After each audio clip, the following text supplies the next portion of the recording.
Hey, what's up? This is Ayman at muli nagbabalik sa inyong harapan at syempre magsusundo nga pala ako sa girlfriend ko at ayan, isang mabilis ang bihis muna. Ayun, at nakabihis na nga ako at syempre may dala akong tumbler kasi alam naman natin na sa init ng panahon, mapaaraw o gabi ay dapat tayong may dalang tubig para hindi tayo ma-dehydrate. At bago ako lumabas ay pinatay ko muna yung ilaw dito dahil wala naman tao at paalis ako. At ayan na nga, papunta na ako ng gates at para makapag-asikaso na ako sa sasakyan. At ayun na nga, nasa loob na ako ng sasakyan at nag-aayos na ako. Siyempre, huwag kakalimutang mag-seatbelt. Dahil kadalasan nakakalimutan talaga natin mag-seatbelt pag nasa driver seat na tayo. Yan nga pala, in-start ko na muna yung sasakyan para makapag-cold start siya ng mga ilang minutes. And ayan, siyempre, habang nagano ako dito, inaayos ko muna itong sound trip dahil mamaya magsa-sound trip ako sa biyahe. And then, antabay muna tayo. See ya! Ariyan, nasa biyahe na nga ako at syempre kita nyo naman kumakanta-kanta pa. Paborito ko kasi kantahin dyan yung kanta ni Idol kong Flow J, no? Kagaya ko si Idol, kaya yung tsaga ko tinatayos po. Kasama na sa laro, natural lang madapa, natural lang matalisod, natural mabutata. And so ayan, at nandito na nga ako sa boundary ng Bacoor at Las Piñas. Ayan, nagbibideo ko habang nagdadrive. Syempre, kita-kita nyo naman. At ayan, antabay na lang tayo at papunta na ako ng ATC Alabang. Yun, sound trip nga muna ako dito. Alright. Money, fuck your pain. Di ko na dapat i-flex ko. Sa tempo, o alisin stress mo. Alam kong gusto mo malang hurt mo. Dollar to peso. Araw kayo mga tuloy ka pa sa balik.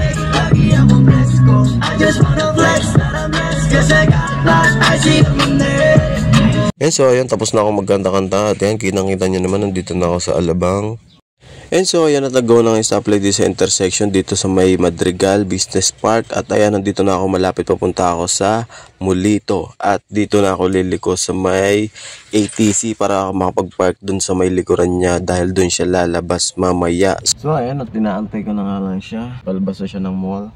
Siyempre, ayan, kala niya kasi nakalimutan ko na chat siya sa akin kanina na may nakalimutan daw. Pero kagabi pa nagbayad din ako sa kanya. Kala niya nakalimutan din. Sige, antabay na lang ulit tayo. Meanwhile, guys, at kaka-message siya sa akin at palabas na daw siya. At ako'y nag-aantay na dito sa labas. Kanina pa. Pwede na! Bago tayo yung araw at babati ko siya ng happy 3rd month sorry. Di ba? Minsan lang naman to eh. Mali mo sa susunod mabisi ako. Hindi ko na magawa yung ganito. Nag-edit din kasi ako ng vlog kanina at gumawa ako ng ibang content.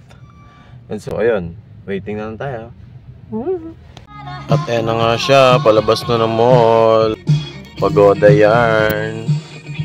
And so ayun, at ayan na, nakarating na nga siya. At syempre may dala pa nga siyang KFC kasi siya na lang daw magre-regalo sa akin kasi kala niya nakalimutan ko talaga yung mansari namin. Nagmay din ako, madaling araw pa lang, yun ang akala mo. Kailan mo yung bag mo? Nagaan ako, i-voice over ka to. So ayan, pauwi namin.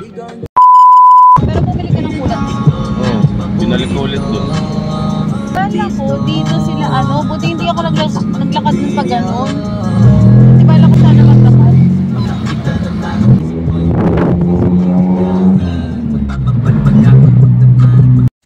And then, so ayun, at moment of truth, ayan, magkasama na kami sa sasakyan. Tamang tsikahan lang kami dalawa habang siya kumukuha ng mga video. Ayan, para daw may pang my day siya. Siyempre, lugi siya sa akin. Marami akong video na nakatago. Yun, yung aso, muntik pa masagasaan. Dahil pakalat-kalat sa kalsada.